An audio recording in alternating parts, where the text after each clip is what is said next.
Доброе утро. Привет, Света. Привет, моя боевая подруга. Как у тебя дела? Привет. Ну, в целом нормально, Вероника. Тут, знаешь, всегда есть какие-то оговорки, всегда есть нюансы, но по большому счету, наверное, нормально. Здорово. Это я рада слышать. Свет, давай с тобой, просто у нас с тобой дружеская такая беседа, поговорим то, что мы с тобой вместе пережили, да, потому что мы провели не одну неделю с тобой вместе, с тобой, с Машей Колесниковой. Вот скажи мне, пожалуйста, какое у тебя самое теплое воспоминание о лете 2020 года? Ну, может быть, самое теплое я так и не скажу, потому что лето было, с одной стороны, очень нервным и напряженным, потому что ты помнишь, как мы ехали в машине и боялись, что нас остановят, нас Было. уже в тюрьму, да.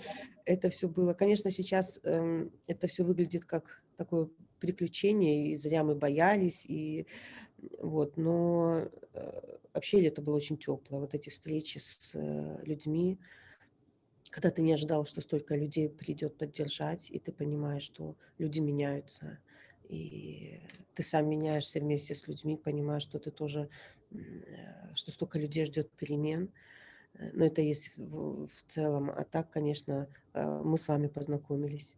Да, это было, для меня это я тебе скажу, что вот для меня, например, было самое теплое за это лето. Ну, во-первых, вся компания, действительно, она была нервная, она была неожиданная, никто не знал, что будет дальше, чего ждать дальше.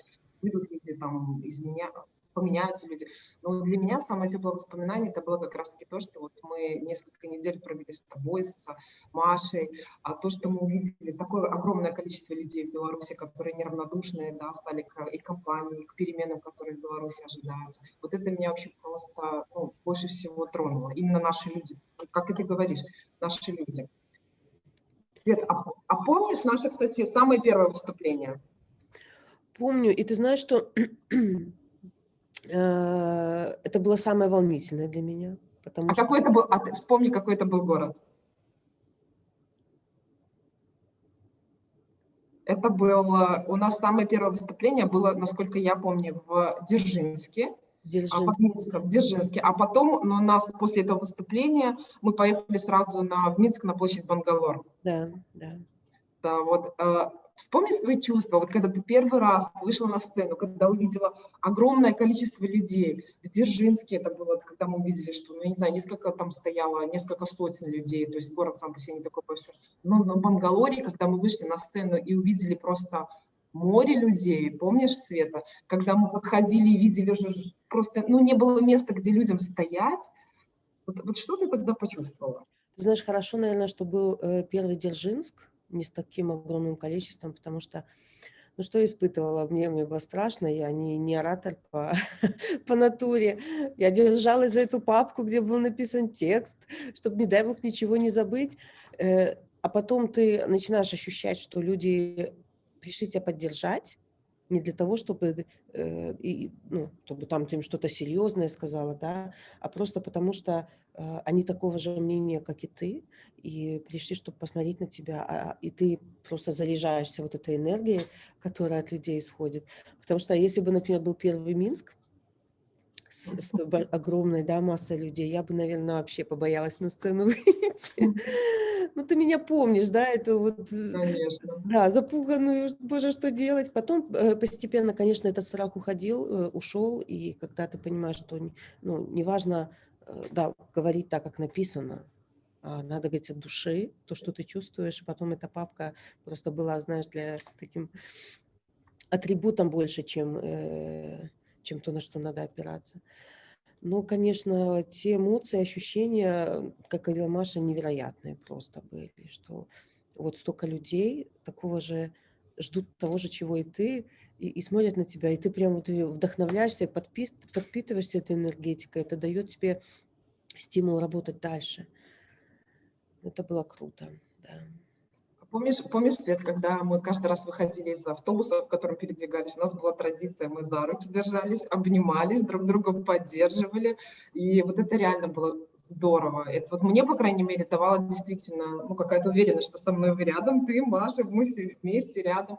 И еще, знаешь, что меня вот тоже поражало, когда мы выступали. Даже если мы делали какие-то ошибки, помнишь, там, или оговорку, или ошибку, или, ну, запинались, всякое же бывало. Мы же все-таки все пришли в политику, скажем так, не из политики, то есть мы все пришли там из разных сфер, я из бизнеса, Маша из музыкальной сферы, ты как бы больше в семьей занималась. Меня очень сильно еще поражало то, что люди, помнишь, они помогали нам, они нас поддерживали. Даже если было, мы запинались, они нам говорили: вперед, девчонки, все нормально. И вот это реально для меня было, конечно, ну, поразительно, что они не пытались найти какую-то ошибку Да. или как-то пытались нас, скажем так, ну, потопить, да, сказать, что ну, кто вы такие, что вы здесь делаете, а наоборот помогали. Вот это меня тоже, кстати, очень, Да, ну, ты знаешь, воодушевило. для меня был самый такой мой личный кошмар, это когда в каком-то я городе сказала: "Ну, здравствуй, Слуцк", Я вместо... помню. А это была Лида. Это была Лида, а я в машине ехала, и я читаю новости про Владимира Неронского, а он из Слуцка. И я это все переживаю, Слуцк, Володя, знаешь, вот это вот. И просто с этими мыслями пришла на сцену, и просто вот отложилась Слуцк. Мне, конечно, было очень стыдно, но никто, ну, и слова плохого не сказал. Мы переделали это Нет, все. Я не, ну извинилась. люди поняли, потому что они видели, что у нас в некоторые дни были по 3, по 4 митинга в день. Вспомни, мы просто передвигались из города в город. И еще что, вот помнишь, Света, вот у нас многие спрашивают: а вот как вы обычно питались в дороге? Я вот, вот, Света, расскажи, как мы обычно питались в дороге, потому что мне никто не верит, когда я рассказываю, как мы питались в дороге. Света, расскажи. Заезжали на заправку, и хот-доги, там вот эти вот сосиски в булке, это я не помню, как они назывались, кто как, кто что заказывал. И, наверное, обычно питание было нормальное уже вечером, если мы где-то останавливались, либо дома, мы же домой иногда приезжали. Ну, такое безобразное было питание на самом деле. Но Я, кстати, знаю, что, Света, первый раз в жизни я узнала, что существует такое количество разновидностей хот-догов, потому что мне раньше казалось, что хот-дог — это булочка сосиски и все, а оказалось, что есть какой-то двойной, французский, с кетчупом, с майонезом, с двойной сосиской. Я в первый раз в жизни вообще реально увидела, какое количество хот-догов у нас существует, и перепробовала их просто все. Поэтому да, я подтверждаю то, что Света говорит, что мы питались, как правило, ну, чаще всего на заправках, на наших Белнефтехим и других заправках. Вот, пили там кофе, хот-доги, брали какие-то печенюшки. Я помню, мы с Машей, кстати, Маша очень любит чипсы картофельные. Я помню, мы с ней пару дней поели чипсы картофельные, и я уже на следующий день так тяжело в штаны там влезала. я Поэтому помню, не помню, в каком городе Маше передали домашнюю еду, помнишь, картошечка там. да, помню. Мы сидели на стоянке. Это был, кстати, первый раз, когда мы действительно пообедали домашней едой. Да, я помню, там была курица и картошка. Кстати, точно. Это было очень приятно. Это была подруга, это мама подруги Маши была, которая передала нам вот еду. И мы первый раз кушали горячую домашнюю еду. Это было просто здорово. Скажи, Свет. Все равно, да, даже если мы останавливались на стоянках перекусывать, столько и подъезжали люди, и фотографировались, и высказывали слова поддержки, да, нигде не было такого, что нас не замечали. Всегда все знали и подходили, и так было это приятно, что даже на заправках люди просто ехали и останавливались, чтобы поздороваться. Да, это правда. Это было что-то незабываемое, и действительно, это память на всю жизнь. Свет, смотри, а вот если сравнить Свету февраля 2020 года и Свету февраля 2021 года, какая ты стала за этот Слушай, год? ну, видишь, это я подстриглась. Похорошела, похорошела, да. Да. Ну, на самом деле, как бы, конечно, внешне изменилось, но это все такое ничего не значащее, что если это я одела костюм, то вот там другим человеком стало, конечно, нет. А, Ну, наверное, ну, я не могу сказать, что мы совершенно разные люди, что Света 19-го, Света 20-го, просто ценности-то жизненные и принципы, они те же самые остались. Просто сменилась обстановка, цели, задачи другие и переживания не те. Если В феврале я переживала, там, вести ребенка в школу, не вести, потому что ковид, и как организовать его учебу дома, а в садик дочку вести, не вести, а вот хочется уже в людях, там работу себе какую-то подыскивала, и Сергей ездит по городам, переживаешь за него, ну это все было такое вот семейное больше. То сейчас, конечно, ответственность изменилась, и мне слишком многому пришлось научиться в очень ускоренном режиме, и все равно это много чему еще надо учиться, это все такое немножко, эти все знания хаотичны, как-то их приводить в порядок, структурировать, но ну, я не поменялась как человек, для меня говорю, важны те же ценности, что и были раньше, и ой, Свет, ну вот, например, ты общаешься с подругами, с которыми там, или со знакомыми, с которыми ты общалась в своей прошлой жизни? Или все-таки сейчас как-то, ну, время не хватает на вот такое личное? общаюсь, но не так часто, потому что не хватает времени, но стараюсь. Моя самая лучшая подруга – это моя сестра. И если мы раньше с ней общались каждый день, то сейчас хорошо, если раз в неделю мы поговорим. А удается вот, расскажи сейчас, вот, просто вот у меня очень многие тоже спрашивают этот вопрос. Вот, Свет, расскажи, как выглядит сейчас твой день? С утра до вечера, ну, хотя бы примерно, ну, чтобы мы понимали, вот из чего состоит твое ежедневное расписание. Ну, вообще по-разному. Ну, давай вот сейчас, например, Ну, открою. давай, вот прямо на примере сегодняшнего дня. Вот с утра у меня был звонок с министром иностранных дел Эстонии. У них недавно поменялась администрация. Да, Премьер-министр, да, женщина стала. У них теперь президент женщина и премьер-министр женщина. поговорили. Потом с тобой интервью. Потом у меня будет интервью с Sunday Times. Потом встречи пока не могу оглашать. Еще одна встреча не могу оглашать с очень серьезными людьми. Потом у меня встреча с врачами в Беларуси. Каждый день я стараюсь поговорить по Zoom со студентами, с врачами, с учителями, с рабочими, то есть вот со дворами. С дворами мы каждую субботу общаемся, но чтобы общаться. Так, в 7 часов. Потом я съезжу, заберу детей с сада, школы, опять вернусь на работу. И встреча с представителем ОБСЕ. Не уверена, что надо посмотреть, она официально, неофициально, чтобы можно разглашать или нет. Вот. Поприветствовать норвежского посла. Так. Короче, по-разному бывает. Бывает, что, да, извините, там и чай попить некогда. Бывает, там полчаса, час ты можешь спокойно пообедать. Ну, так это вот так сегодня, да, если смотреть на прошлую неделю. Это рабочие встречи. Вчера вечером у меня была встреча с Джулией Фишер. Она заняла, наверное, часа 2 вместо запланированных.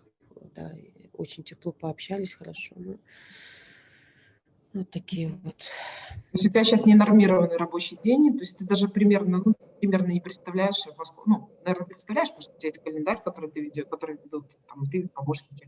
То есть у тебя, получается, рабочий день начинается в районе 8, да, наверное, чуть раньше? Ну, в 9 обычно первая встреча, да. В 9 уже обычно первая встреча и последняя. Ой, ну это день на день не приходится, но сейчас, когда у меня есть помощь с детьми, то я могу там до 6, до 7 побыть, но все равно спешу домой, потому что я чувствую, что я очень мало времени уделяю детям. Выходные стараюсь проводить с ними, но вот в будни, конечно, сложновато. Света, а вот говоря о детях, тоже все очень часто такой вопрос, который мы слышим. Вот как у тебя удается сочетать вот рабочее время, да, то есть такую загрузку колоссальную, с временем, которое ты проводишь с детьми? Ты говоришь, что недостаточно много времени проводишь с детьми, у меня такая же ситуация, мне, к сожалению, тоже не хватает времени, чтобы с ними проводить время, скажем так, качественно. Вот как ты балансируешь между работой, детьми, потому что ты и сейчас женщина, которая ведет Беларусь, одновременно ты и мама, жена. Как тебе удается? Ну, слушай, когда я скажем так, одна за ними смотрела, да, то, конечно, мне надо было и раньше просыпаться, чтобы их собрать в школу, и вечером, пока их уложишь спать, там время проходит, уже ничего не успеваешь доделать. Сейчас у меня есть помощь. Вот, поэтому я стараюсь хотя бы приехать пораньше домой, чтобы, там, не знаю, сказку почитать дочке или еще что-то. Но это очень так поверхностно все. А вот в выходные я стараюсь быть дома с ними, куда-то выйти, погулять. Сейчас, правда, локдаун, поэтому чаще всего мы дома, находимся. Ну, по крайней мере, знаешь, что самое главное? Пообниматься, почувствовать, что они рядом. И мне тоже уже старшему 10, так, там эти мамины, объятия не особо-то нужны. Взрослеют. Наверное, больше дочка, да, тянется? У тебя же дочки. Дочка, да, посидим там, там кино про папу посмотрим. Ну, Кстати, вот если говорить про тебя лично, у тебя вот щас вот хватает времени, допустим, сесть, посмотреть какое-то кино, книжку почитать или просто вот, ну, знаешь, бывают дни, когда хочешь лечь на диван, ничего не делать? хочется, конечно. Ну, как книжку почитать, если, вечером, там, перед сном обязательно, я была абсолютной абсолютно нейтральной к соцсетям раньше, но сейчас ты, в "Инстаграм" заходишь, и ты понимаешь, что, ну, ты должен людям отвечать. Не то, что должен, тебе хочется людям отвечать, и ты, отвечаешь на какие-то запросы, на какие-то вопросы. Кино, когда я последний раз смотрела, слушай, даже не вспомню, и читаю только вот документы. Talking point. Документы, инстаграм-каналы, новости, что касается Беларуси. Да. Знаешь, а у тебя такое было в Литве, потому что сейчас в Литве, мы находимся в Латвии, мы из-за того, что мы полностью погружены в новости Беларуси, да, то есть мы исключительно все свое время посвящаем Беларуси, что происходит в Беларуси, новостям в Беларуси и так далее. Мы случайно узнали недавно, что в Латвии комендантский час. После 10 вечера нельзя выходить на улицу. И так получилось, что у нас ребенок, у меня заболел живот, мне нужно было его вывести в больницу, я с ним поехала в больницу, провели несколько часов. И именно тогда я узнала, что в Латвии комендантский час. То есть это о чем говорит, что мы настолько погружены в новости и те события, которые происходят в Беларуси, что мы, к сожалению, не успеваем физически даже читать и смотреть, а что же происходит в той стране, где мы живем.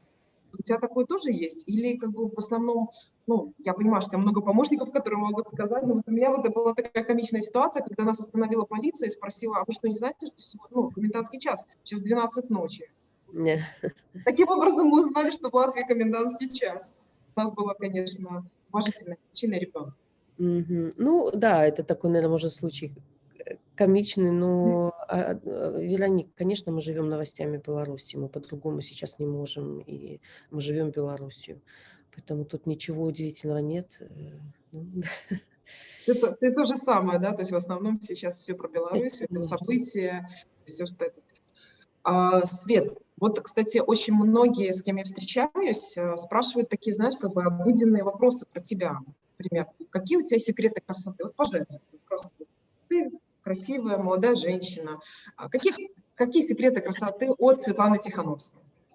Слушай, ну это вопрос, конечно, не ко мне, потому что, я вот, краситься-то научилась буквально недавно, когда, понятно, что у тебя поездки, ты просто не можешь не накраситься, а ты не умеешь.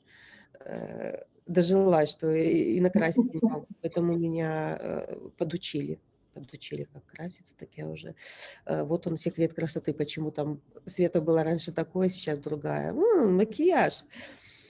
А так я ничего особенного, абсолютно. Слушай, даже сказать нечего, ответить. Разочарую всех, наверно.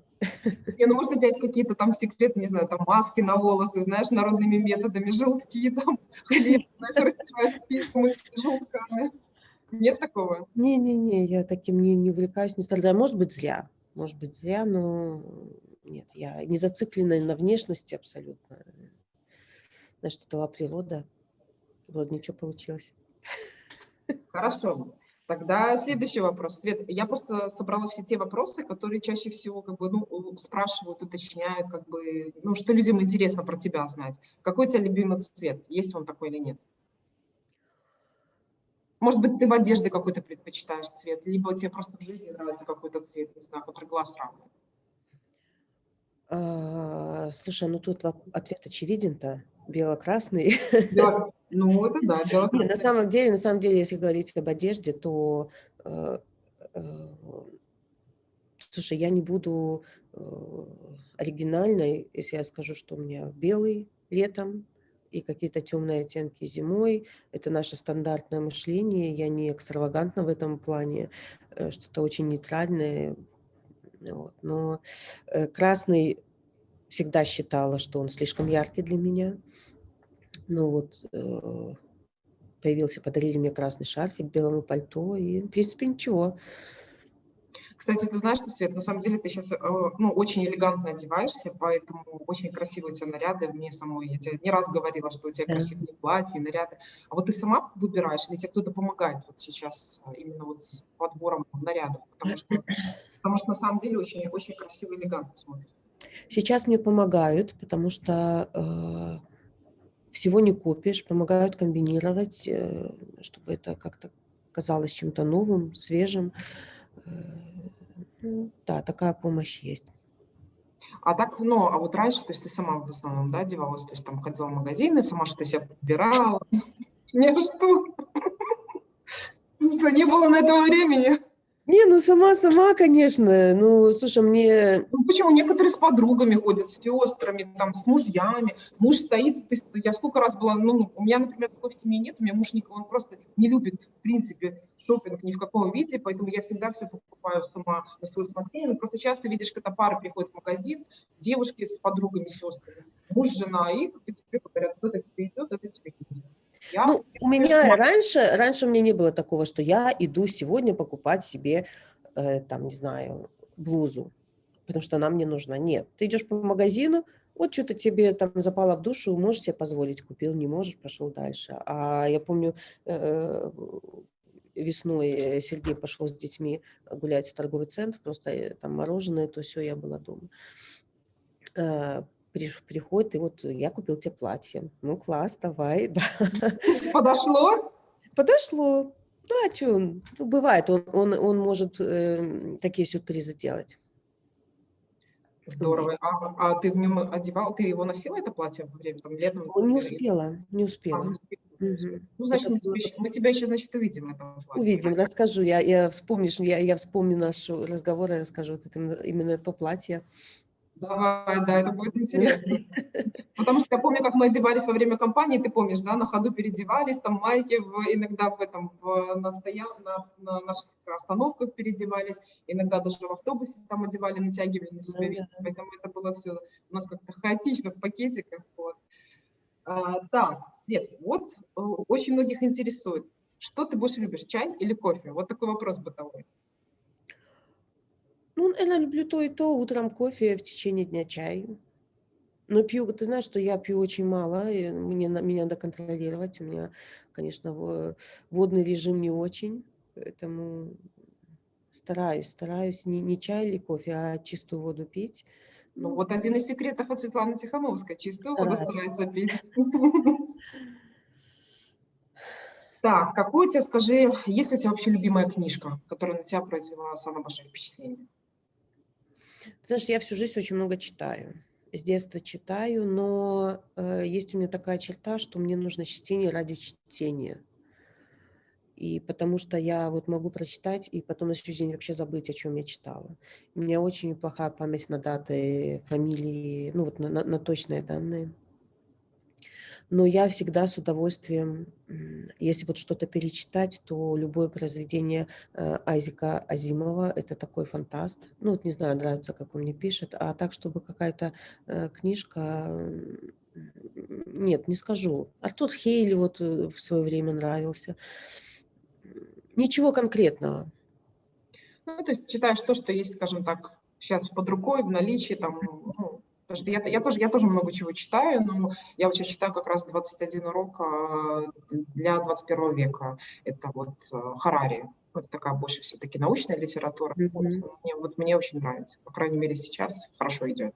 Ну, сейчас я записала. Записала, ну, почитаю. Будет время, почитаю. Но это не художественная литература, это научная литература, но мне вот нравится, я слышу, как он пишет.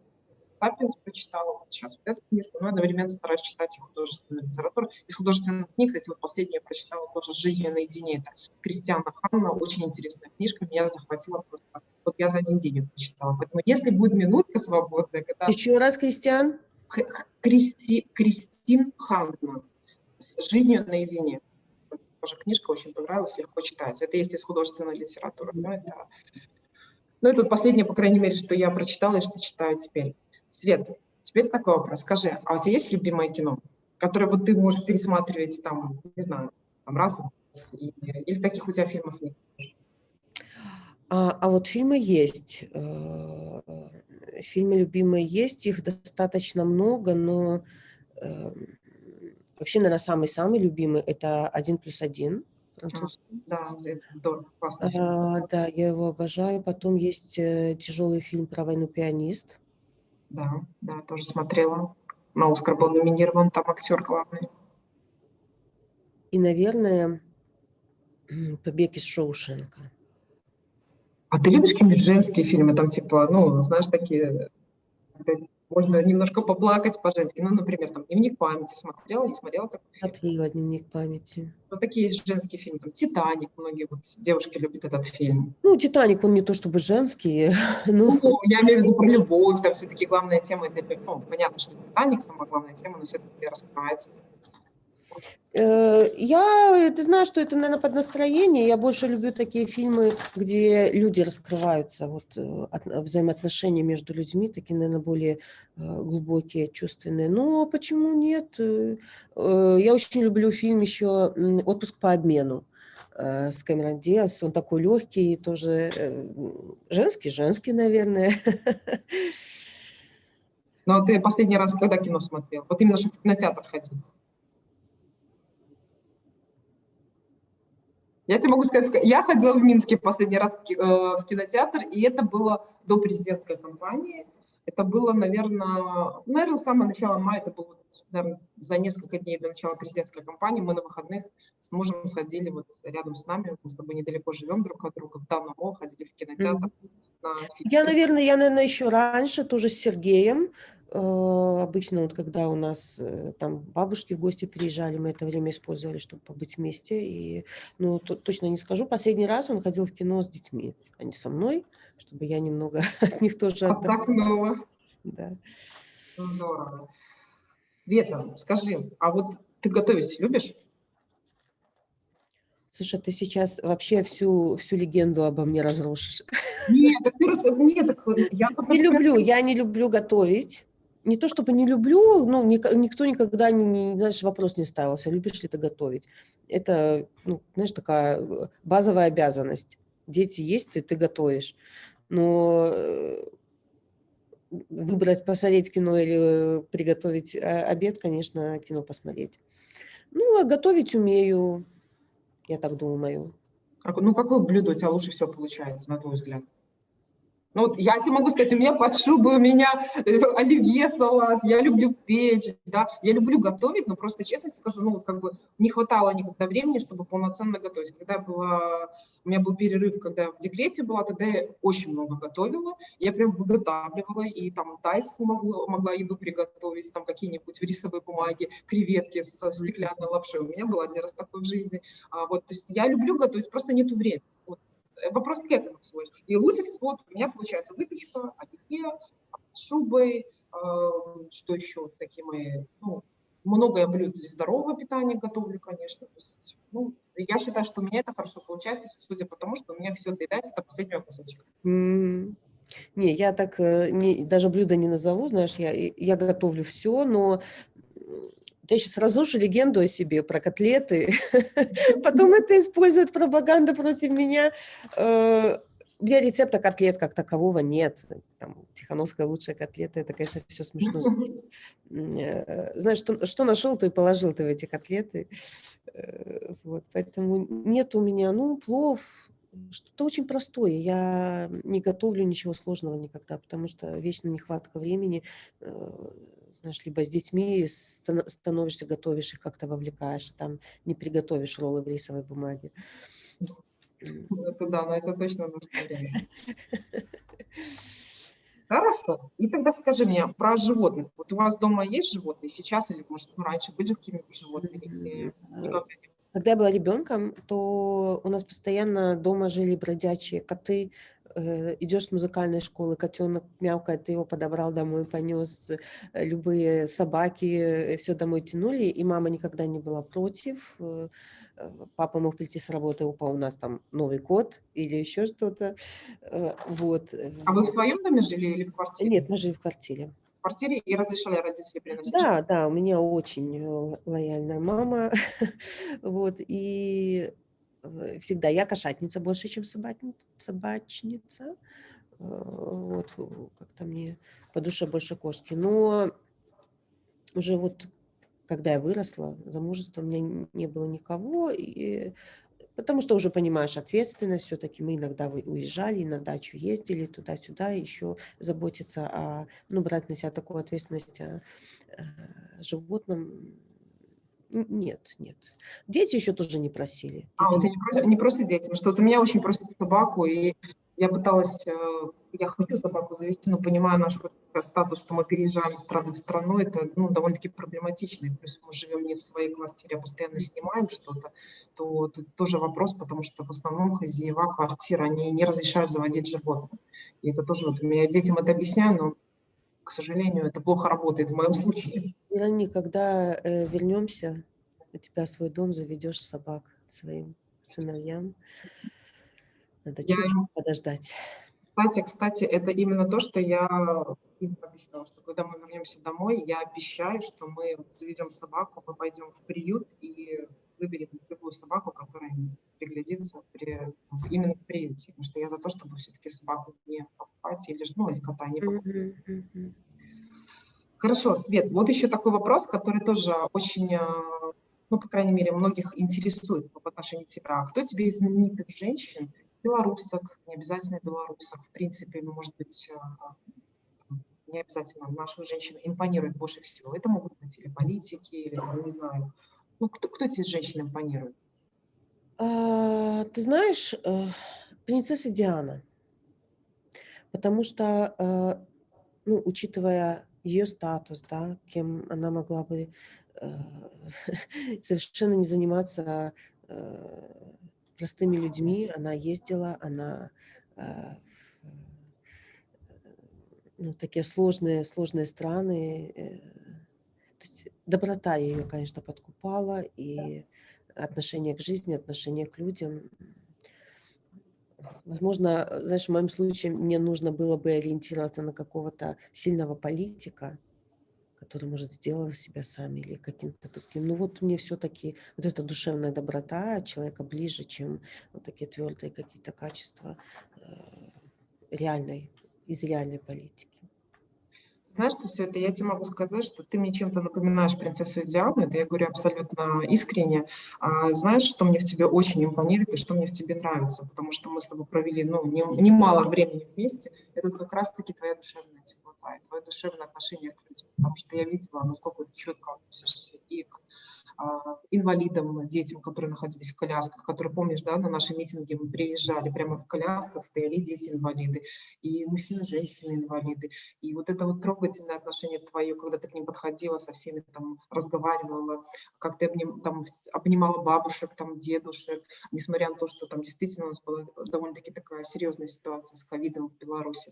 Вот это меня реально в тебе очень-очень тронуло, потому что я видела, что ты как человек очень душевная, добрая, отзывчивая. И вот в этом плане, кстати, ты мне очень напоминаешь принцессу Диану, потому что я тоже читала ее биографию, и я видела много документальных фильмов про нее. Она такая же была открытая, то есть она хотела всегда быть королевой людских сердец. Не просто королева, а королева людских сердец. Поэтому в этом плане ты, кстати, с ней очень похожа. Ну да, не хватает мне сейчас, возможно, какой-то жесткости, какой-то, знаешь, вот силы духа, но не мое это. Я вот все-таки доброта вот во мне, она, может быть, и мешает. Ты знаешь, я считаю, что вот сила женщины в ее слабости. Не то, что слабости, а в том, что вот именно мы остаемся такие, какие мы есть. Вот видишь, ты не изменилась абсолютно, да, то есть ты такая же открытая, такая же приветливая ко всем. И мне кажется, вот как раз-таки это характеризует тебя как человека прежде всего. Да, и да, учитывая, что роль женщины вот в нашей революции, конечно, и мы все разные, кто-то смелее, кто-то, э, не знаю, не такой уверенный в себе, но все равно, что мы видели этой осенью, этим летом, это, конечно, уважение во всем мире к Беларуси и к белорусским женщинам в частности, э, конечно, оно выросло в разы. Мы стали примером, мы стали символом. Я не говорю сейчас только о нас троих, я говорю о всех наших белорусских женщинах, о таких, знаешь, чистых, в белом, с цветами. Ну, просто прекрасно. И потом им пришлось столько вынести и в тюрьмах, и сейчас наша Маша тоже там, и журналисты, женщины. К ним же никаких поблажек там все равно нет. Это, конечно, страшно, но в то же время вызывает восхищение, как и у нас лично, так и во всем мире. И женщины, они должны рассказывать о себе сейчас. Вот, после того, что они испытали, пережили, кто-то был в тюрьме, кто-то не был, но все равно у каждого есть своя личная история. И я просто уверена, что женщины должны об этом говорить, потому что, может быть, у нас такой менталитет, что женщины должны все в себе хранить. Да, там, должна быть сильной, не показывать, но это не тот случай. Нужно говорить об этом на весь мир, делиться опытом, что произошло, как произошло. И если, ну вот ты как не знаю, предводитель, что ли, женского движения, ты говоришь о гендерном неравенстве, и было бы здорово, что вот женщины приходят к тебе и рассказывают. Э, Даже, знаешь, что сейчас такая ситуация, что многим, конечно, страшно, но э, можно, не знаю, и голос поменять, и лица заблюрить, и все что угодно, но главное об этом говорить на весь мир. Ты явно сможешь сделать так, чтобы истории этих женщин услышали и лидеры других стран. Ты встречаешься с лидерами женщинами, то есть кричать просто об этом. А, Поэтому, если пользуюсь случаем, я хотела бы призвать женщин Беларуси и не только разговаривать, рассказывать свои истории. Вот. Это они просто войдут в историю современной Беларуси. Свет, спасибо тебе большое за такие золотые слова, потому что на самом деле вот, ну, я очень надеюсь, что в скором будущем мы сможем, ты, я, обнять Машу Колесникову, да, нашу третью боевую подругу, которую, ну, мы действительно со Светой вот часто это обсуждаем, мы очень скучаем. Мы со своей стороны делаем все возможное для того, чтобы Машу поскорее отпустили. То есть у нас сейчас, например, мы обратились к руководителям женщин стран различных, да, мы просим патронаж или как бы над каждым политическим заключенным, особенно если речь идет о женщине, да, то есть поэтому мы своим долгом считаем сейчас бороться за каждого политического заключенного, особенно женщину. Я лично борюсь за Машу Колесникову, потому что наша подруга, я знаю, насколько переживали все я, близкие за Машу. Я говорю, что я очень надеюсь, что в скором будущем в Новой Беларуси мы с тобой обнимем Машу втроем, опять станем, подержимся за руки и друг друга будем приободрять. И такого никогда больше не повторится в нашей стране. Да. Света, скажи мне, пожалуйста, после возвращения в Беларусь, вот еще таких вот у меня два вопроса к тебе остались, которые, ну, тоже часто спрашивают. После возвращения в Беларусь, что ты сделаешь первым делом? Вот приехала домой, что ты будешь делать? Ну, слушай, это такая очень ситуация, зависящая от многих факторов. Будет Сергей рядом, не будет. Либо я туда еду во все еще сложной политической ситуации, там на переговоры. Это все, ну, я зайду в свою любимую квартиру, не знаю, обойду ее, не знаю, приглашу самых близких друзей увидеться к себе домой. И приготовишь твои знаменитые котлеты. Ну, давай Свет, сохраним ну это. ты ж Свет, ну ты же останешься в политике в любом случае. Или все-таки, ну, я имею в виду после того, когда мы вернемся все, ну, вот что ты для себя именно хочешь? Как женщина, как мать, как, не знаю, просто уже Слушай, ну как... как женщина и мать я хочу обычного материнского и женского счастья, но оно у меня есть. Я мама, я жена, и я просто надеюсь, что муж будет просто рядом, что все будет хорошо. А буду ли я в политике? Ты знаешь, что пока я буду понимать, что я приношу пользу, я, конечно, могу быть в политике, и ну, я буду там со своей командой, с белорусами, пока ну, не посчитаю нужным уходить, пока люди, не знаю, не попросят меня. Ты знаешь, что я очень часто слышу, что Светлана, там, мы хотим вас видеть президентом и так далее. Э, Слушай, помнишь, я просто обещала людям, что я не буду баллотироваться, и просто только поэтому я не могу там, да, баллотироваться в президенты, хотя и люди просят, но я могу быть рядом, и просто человек, который будет заботиться о белорусах, как о людях, о каждом человеке, если есть такая должность. То есть Нет, пока я буду полезна, конечно, я ничего не брошу. Это естественно.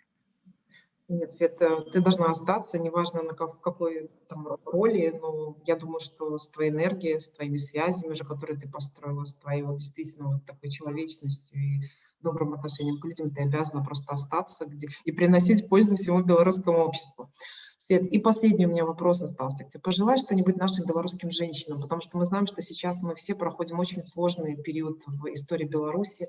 Правильно, как ты сказала, в Беларуси у революции было женское лицо.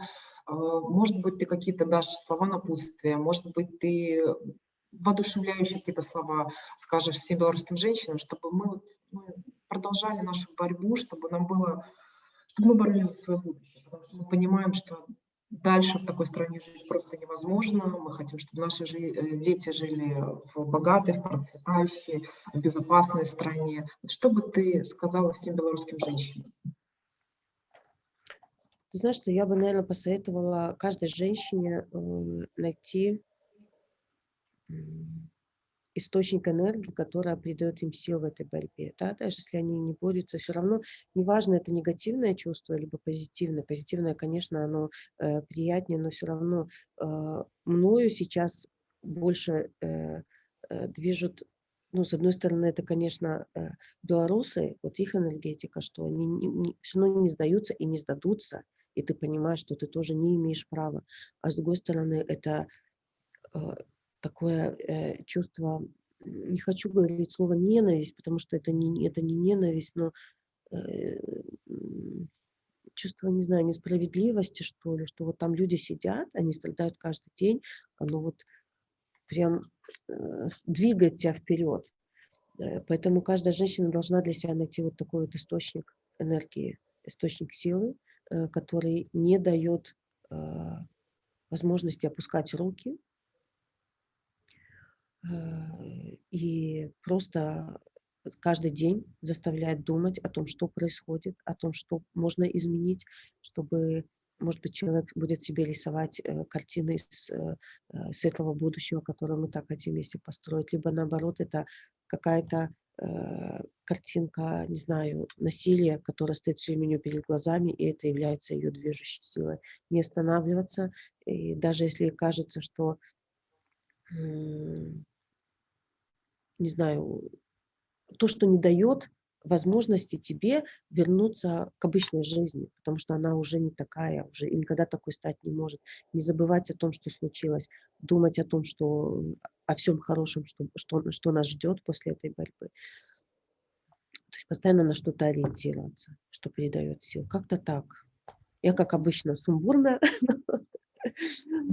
Зато ты говоришь действительно от души. Это самое важное. Свет, спасибо тебе большое за такое интересное интервью, потому что на самом деле ты ответила практически на все вопросы, которые вот такие женские. Сегодня у нас такое чисто женское интервью, да, мы практически не говорили о политике, мы не говорили там о будущем, мы просто говорили о женщинах, мы говорили о том, каким образом мы меняемся со временем, каким образом мы становимся сильнее. Вот Света и вообще все женщины Беларуси своим примером показали, насколько сильными могут быть. Вот, поэтому спасибо тебе за такое интересное интервью, и будем продолжать бороться дальше. Живи Беларусь! Живи. Спасибо, Вероника. Спасибо, Светочка, обнимаю тебя. Пока.